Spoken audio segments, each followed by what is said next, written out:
স্বাগত দীপ্ত সংবাদে। আপনাদের সাথে আছি আমি আনোয়ারুল আলম। শুরুতেই জানাবো সংবাদ শিরোনাম। রান্নার কষ্ট লাঘবে নারীদের এলপিজি কার্ড সেবা দেবে সরকার, যশোরে বললেন প্রধানমন্ত্রী।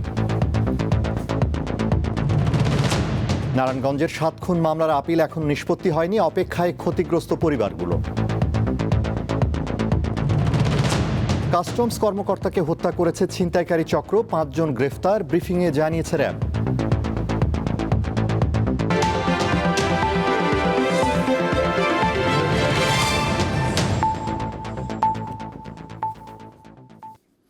এবারে বিস্তারিত। রান্নার কষ্ট লাঘবে নারীদের এলপিজি কার্ড সেবা দেওয়া হবে বলে জানিয়েছেন প্রধানমন্ত্রী তারেক রহমান।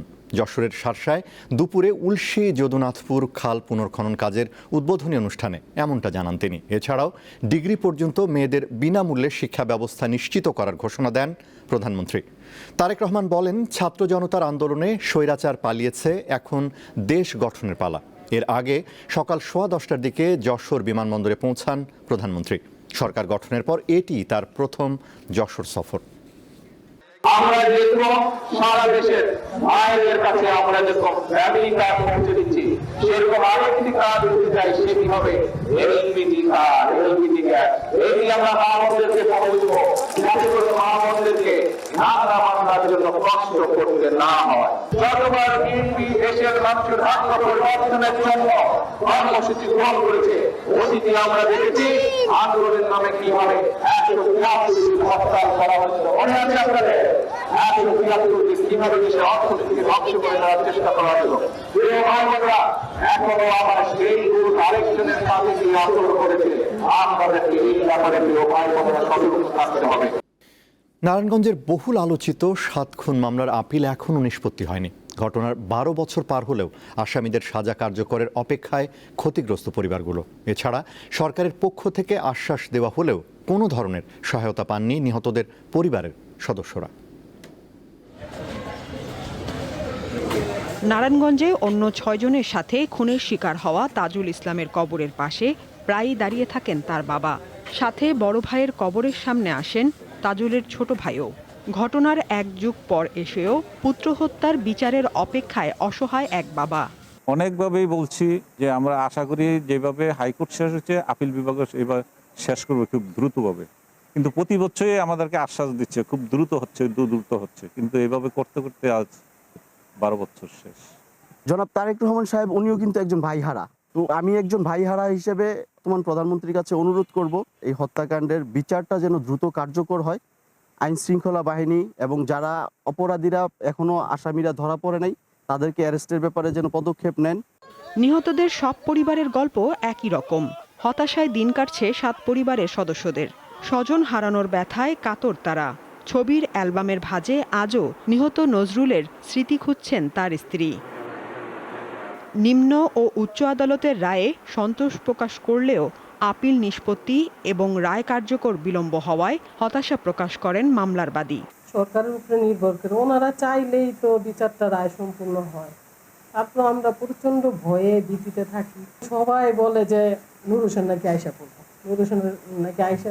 ভাই আমরাই তো ক্ষতিগ্রস্ত, আসলে তো আমাদের উপরে প্রতিশোধ নেব, কারণ প্রচন্ড যুদ্ধ করছে এই মামলার জন্য। রাষ্ট্রপক্ষ বলছে আসামিরা মামলা বিলম্ব করার উদ্দেশ্যে আপিল করছে, তবে চূড়ান্ত নিষ্পত্তির জন্য আন্তরিকভাবে কাজ করছেন তারা। ফ্যাসিস্ট সরকারের সময় তারা আপিল করে দীর্ঘদিন মামলাটাকে ঝুলিয়ে রেখেছিলেন, কোনোভাবেই আপিল হিয়ারিং হয়নি।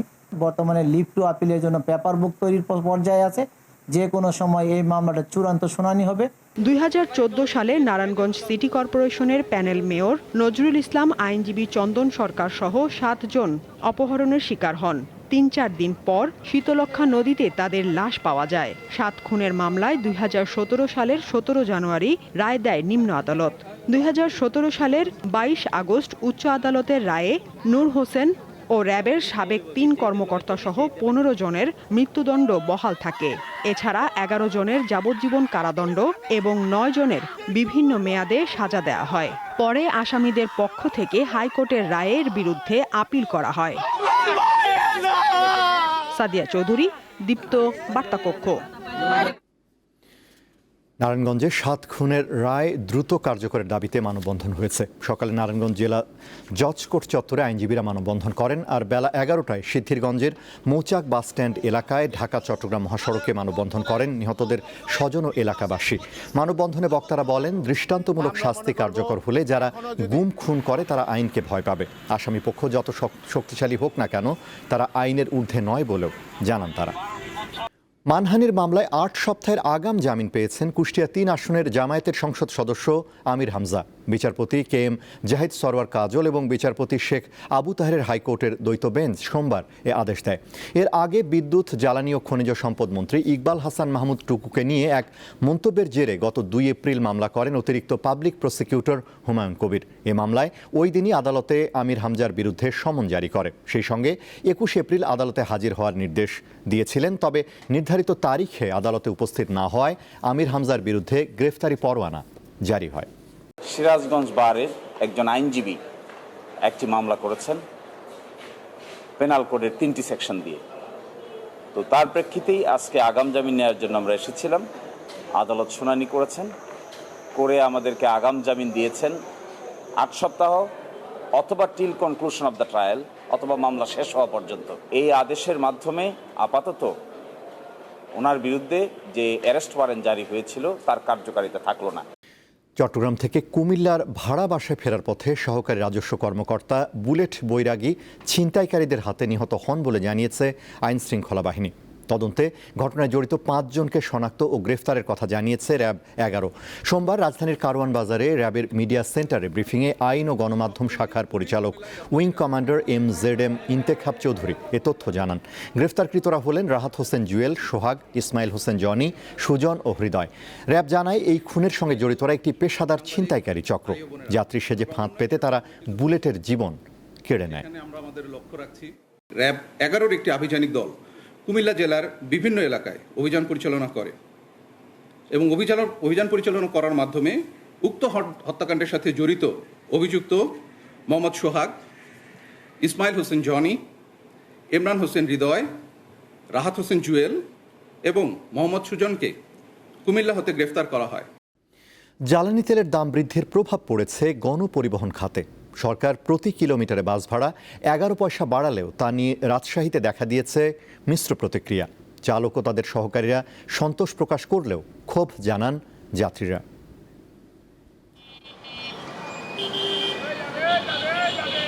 জ্বালানি তেলের দাম বৃদ্ধি পাওয়ায় পরিবহন সেক্টরেও প্রতি কিলোমিটারে 11 পয়সা বৃদ্ধি করেছে। এই মুহূর্তে আমি রয়েছি রাজশাহী মহানগরীর শিরলস্থ ঢাকা বাস টার্মিনাল এলাকায়। এখান থেকে যাত্রীরা ভাড়া বৃদ্ধির বিষয়ে কি বলছে তা জানবো। আসলে ভাড়াটা বাড়ানোর আগে চিন্তা ভাবনা করা আরও উচিত ছিল, কারণ হচ্ছে যে একবার ভাড়া বাড়লে কমতে অনেক সময় লাগে। আর একটু কম বাড়ালে 11 পয়সা যেখানে বৃদ্ধি পাইছে কিলোমিটারে, এটা যদি হয়তো 5-6 পয়সা বৃদ্ধি করলে যাত্রীরাও একটু স্বস্তি পাইতো, আরও কিছু কম হয়তো আর কি। 2টা টিকিট 300 টাকা হওয়ার কথা, 320 টাকা লিখছে, যে জন প্রতি 10 টাকা করে রাজশাহী থেকে নয়াবাজার পর্যন্ত। আগে ছিল 160, 200, এখন 300 টাকা ভাড়া। এই রাজশাহী থেকে সাদাতপুর এখন 300 টাকা ভাড়া। এখন ধরো আমরা খুব অস্থির হয়ে গেছি, আমরা তো সাধারণ মানুষ। 11 পয়সা যদি নেই কিলোতে আমাদের সমস্যা হয় না, আর যদি এরা তো 11 পয়সা নেবে না, তার জন্য আরও বেশি, এই জন্যই তো সমস্যাটা আমাদের হয়ে যাবে। সরকার প্রতি কিলো 11 পয়সা বাড়াচ্ছে, যাত্রীর কাছে চাতে গেলে ভাড়া 1 পয়সাও বেশি দিচ্ছে না। খুব গন্ডগোল ফেসাদ চলেছে। প্রতি কিলোমিটারে যে আমাদের ভাড়াটা নির্ধারিত আছে এটা তো আমরা উঠাইতে পারি না। নাটোরে ভাড়া মনে করেন 109 টাকা ভাড়া, সেখানে আমাদের কিন্তু 50 টাকা, 60 টাকা, 70 টাকা, যদি আমাদেরকে 100 টাকাও দেয় তা আমাদের লাভ হবে, কিন্তু এ ভাড়াটাও তো দেন। সরকারের বর্ধিত ভাড়া চেয়ে যাতে আর অতিরিক্ত কোনো ভাড়া না নিতে পারে সেজন্য যথাযথ কর্তৃপক্ষের আরও মনিটরিং জোরদার করা প্রয়োজন বলে মনে করছেন সাধারণ যাত্রীরা। ইউসুফ আদনান, দীপ্ত সংবাদ, রাজশাহী। এবারে কেওয়াই স্টিল চট্টগ্রাম সংবাদ।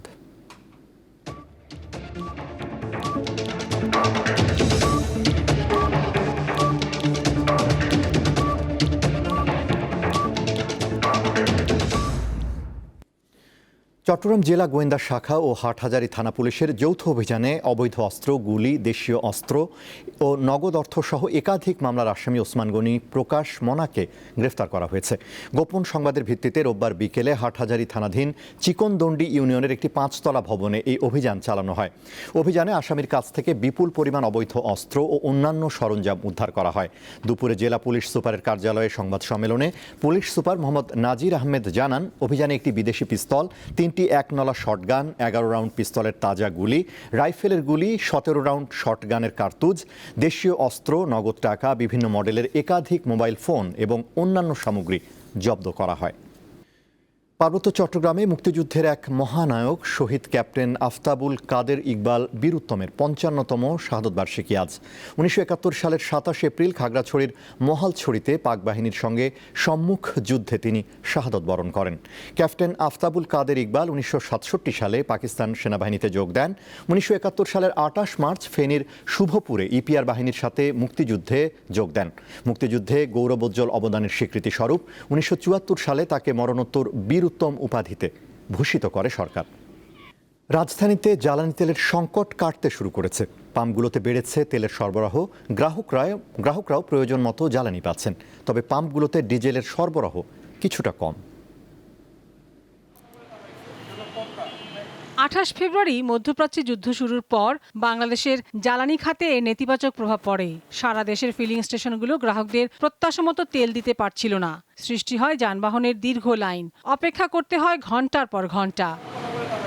চলতি সপ্তাহ থেকে পরিস্থিতির উন্নতি হতে শুরু করে। সোমবার রাজধানীর বেশিরভাগ পাম্পে গতি এসেছে, ছোট হয়েছে গাড়ির লাইন। তেলের জন্য চালকদের অপেক্ষা অনেকটা কমেছে। এখন তেলের গাড়ি ঢুকছে, এই জন্য পর্যায়ক্রমে গাড়িও বাড়তেছে। এই যে ফাঁকা দেখলাম, এখন যাচ্ছি অফিসে যাচ্ছি, ফাঁকা দেখলাম, ঢুকে পড়লাম। অবশ্য ডিজেল সরবরাহ এখনো পুরোপুরি স্বাভাবিক হয়নি বলে ফিলিং স্টেশনগুলোর পক্ষ থেকে জানানো হয়। অক্টেনার 2 গাড়ি পার কারণে আমরা কিছুটা স্বাভাবিক আছে, কিন্তু ডিজেল সংকট। আমাদের ডিজেল প্রয়োজন 2 গাড়ি, মানে আমাদের 27,000, কিন্তু আমরা পাইতেছি 1 গাড়ি। যেই পাম্পে যাই এই পাম্পে ডিজেল নাই। কোনো কোনো গ্রাহকের অভিযোগ, জ্বালানি তেলের কৃত্রিম সংকট তৈরি করে ফায়দা নিয়েছে একটি মহল। তো অনেকে হচ্ছে ট্রাস্ট বা যেগুলো হচ্ছে বেশি পপুলার, এগুলোতে গিয়ে 4-5 ঘন্টা করে লাইনে দাঁড়াচ্ছে। কয়েকদিনের মধ্যেই তেলের সরবরাহ পুরোপুরি স্বাভাবিক হবে বলে আশা করছে পাম্প সংশ্লিষ্টরা। লাবণী গুহ, দীপ্ত সংবাদ, ঢাকা। জামালপুরের মেলান্দহে ঝড়ে বসতবাড়ির উপর গাছ ভেঙে পড়ে মা ও 2 মেয়ের মৃত্যু হয়েছে। রোববার গভীর রাতে উপজেলার নয়ানগর ইউনিয়নে এই ঘটনা ঘটে। নিহতরা হলেন খুকি বেগম এবং তার 2 মেয়ে ফরিদা আক্তার ও ফতে আক্তার। এছাড়া নেত্রকোনার খলিয়াজুড়ি উপজেলার জগন্নাথপুর এলাকায় ধনু নদীর পাড়ে বড়শি দিয়ে মাছ ধরার সময় বজ্রপাতে আব্দুল মোতালিব নামের একজনের মৃত্যু হয়েছে। এদিকে হবিগঞ্জে সকালে বজ্রসহ বৃষ্টি হয়েছে। এ সময় ঘন ঘন বজ্রপাতে হাওরে ধান কাটা শ্রমিকদের মধ্যে আতঙ্ক দেখা দেয়। ভারতের পশ্চিমবঙ্গের সাধারণ নির্বাচনকে কেন্দ্র করে চুয়াডাঙ্গার দর্শনা ইমিগ্রেশন চেকপোস্ট দিয়ে 3 দিন বহির্গমন কার্যক্রম সীমিত করা হয়েছে। ভারতীয় নাগরিক ছাড়া অন্য দেশের নাগরিকদের যাতায়াত বন্ধ রাখা হয়েছে। সকালে দর্শনা জয়নগর ইমিগ্রেশন কর্তৃপক্ষ বিষয়টি নিশ্চিত করে।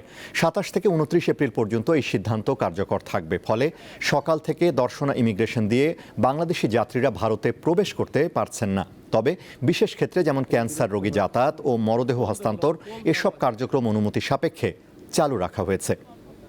ফরিদপুরের চর ভদ্রাসনে পদ্মা নদীতে জেলের বড়শিতে ধরা পড়েছে একটি কুমির। সকাল 7টার দিকে উপজেলার গোপালপুর চর এলাকায় পদ্মা নদীতে এ ঘটনা ঘটে। স্থানীয়রা জানান, জেলের স্বপন ব্যাপারীর হাজারি বড়শিতে কুমিরটি আটকে পড়ে।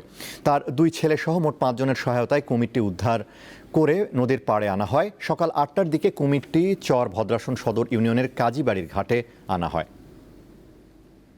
যুক্তরাষ্ট্রের ফ্লোরিডায় যে স্থান থেকে বাংলাদেশি শিক্ষার্থী জামিল আহমেদ লিমনের মরদেহ উদ্ধার করা হয়েছে, সেখান থেকে প্রায় 35 কিলোমিটার দূরে অপর একটি মরদেহের খণ্ডিত অংশ উদ্ধার করা হয়েছে। স্থানীয় সময় রোববার বিকেলে সংবাদ বিজ্ঞপ্তিতে তথ্য জানায় হিলসবোরো কাউন্টি শেরিফের কার্যালয়। ধারণা করা হচ্ছে মরদেহের অংশটি নিখোঁজ শিক্ষার্থী নাহিদা সুলতানা বৃষ্টির হতে পারে। পুলিশ বলেছে, মরদেহের খণ্ডিত অংশ বর্তমানে পিনেলাস কাউন্টি মেডিকেল এক্সামিনারের দপ্তরে রাখা হয়েছে। ফরেনসিক পরীক্ষার মাধ্যমে দেহাবশেষের পরিচয় শনাক্ত করার চেষ্টা চলছে। গত 16 এপ্রিল ফ্লোরিডায় 2 বাংলাদেশি পিএইচডি শিক্ষার্থী জামিল আহমেদ লিমন ও নাহিদা সুলতানা বৃষ্টি নিখোঁজ হন। গত শুক্রবার লিমনের ক্ষতবিক্ষত মরদেহ উদ্ধার করে পুলিশ। এ ঘটনায় হিশাম সালে আবু ঘরবে নামে একজনকে গ্রেফতার করা হয়েছে। তিনি জামিলের সঙ্গে একই কক্ষে থাকতেন। আবু ঘরবেহকে জিজ্ঞাসাবাদের জন্য ফ্লোরিডার হাওয়ার্ড ফ্র্যাঙ্কলিন ব্রিজ এলাকা থেকে জামিলের মরদেহ উদ্ধার করা হয়। যুদ্ধবিধ্বস্ত ফিলিস্তিনের গাজায় কথা বলার সক্ষমতা হারাচ্ছে শিশুরা। দিন দিন বাড়ছে এমন রোগীর সংখ্যা। স্বাস্থ্য বিশেষজ্ঞরা বলছেন, ক্রমাগত যুদ্ধ, সংঘাত, গোলাবর্ষণে প্রচণ্ড মানসিক আঘাত বা ট্রমার মধ্যে থাকে গাজার শিশুরা। এ অবস্থায় দরকার দীর্ঘমেয়াদী পুনর্বাসন পরিকল্পনা, যা একটি সংঘাতময় পরিস্থিতিতে অসম্ভব। কথা বলতে জটিলতা এমন শিশু রোগীর সংখ্যা ক্রমেই বাড়ছে বিধ্বস্ত গাজায়। চিকিৎসকরা বলছেন, অন্যান্য রোগের চেয়ে কথা বলতে না পারা রোগীর চাপ অনেক বেশি। কিছু সংখ্যক শিশুর মাথায় আঘাত বা স্নায়বিক সমস্যা থাকলেও অধিকাংশের দৃশ্যমান কোনো আঘাত নেই। নীরবে তারা হারাচ্ছে অন্যদের সাথে যোগাযোগের ক্ষমতা। ব্যাপক মানসিক চাপের কারণেই ভাষার দক্ষতা অর্জন ব্যাহত হচ্ছে এসব শিশুর। শুধু ছোটরাই নয়, যারা একটু বড় এবং কথা বলতে পারত তারাও বাকশক্তি হারিয়ে ফেলছে। শিশু মনস্তত্ত্ব বিশেষজ্ঞরা বলছেন, ভয়ভীতি থেকেই এই সমস্যা তৈরি হচ্ছে। তারা চোখের সামনে প্রিয়জনদের হত্যা দেখেছে, নিজেরা আহত হয়েছে, সব হারিয়ে একা হয়ে গেছে। এমন পরিস্থিতিই মূলত তাদের কথা বলার ক্ষমতা কেড়ে নিয়েছে।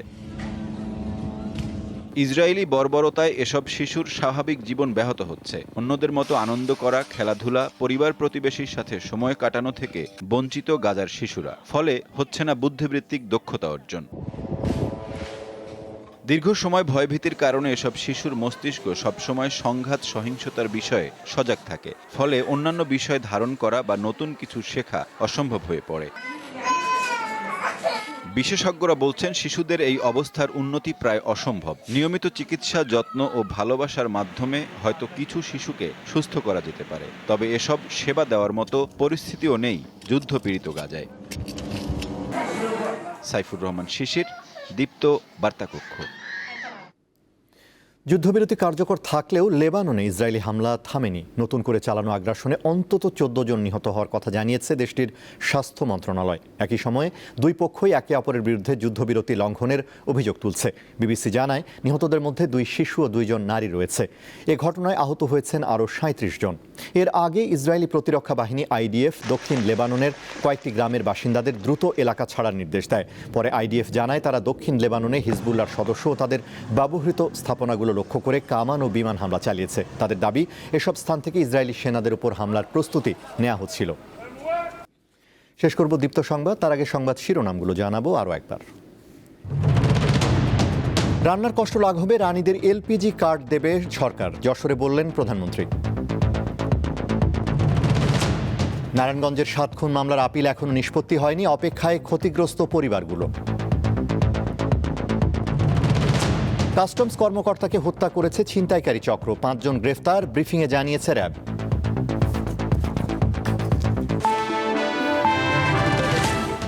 এই ছিল এখনকার মতো। আমাদের পরবর্তী দীপ্ত সংবাদ সন্ধ্যা 6:40 দেখার আমন্ত্রণ। এছাড়া আরও তথ্য বিনোদনের খবর পেতে যুক্ত থাকুন দীপ্তর ডিজিটাল প্ল্যাটফর্মগুলোতে। ধন্যবাদ।